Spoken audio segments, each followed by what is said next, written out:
In today's video, I'm going to teach you how to add vertical and horizontal dividers in Elementor. We'll be working with WordPress, so please ensure you have Elementor installed and activated on your website before starting. To kick things off, you'll need to log into your WordPress dashboard. This is your main hub where you'll access all your site's functions and settings. Once logged in, navigate to the Pages section on the left sidebar. Here, you will see a list of all your existing pages. Select the page you want to edit with Elementor.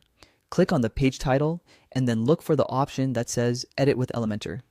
Clicking this will open up the intuitive Elementor interface that lets you create and customize your pages. Next, we want to set up a two-column layout. If you haven't done so already, you can create this by adding a new section.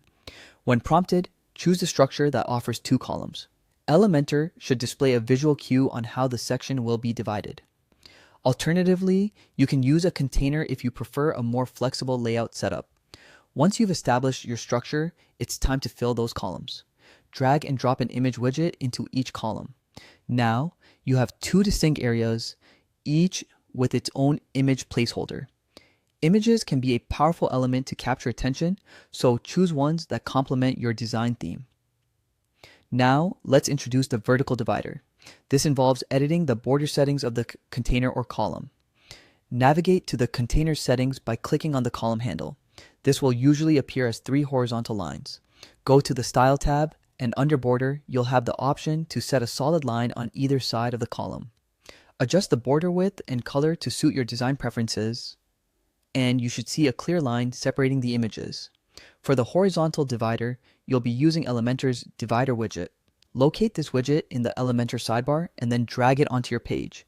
You can position it above or below your existing elements depending on your design. Once placed, you can customize its style, changing thickness, color, and width to create a harmonious balance with your vertical divider. When you're satisfied with how the dividers look, remember to click on Publish or Update at the bottom of the Elementor panel. This step makes all your changes live, allowing your visitors to see the newly designed page with dividers you added. And there you have it, a straightforward way to enhance your page design with vertical and horizontal dividers using Elementor.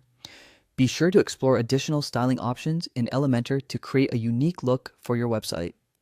Happy designing!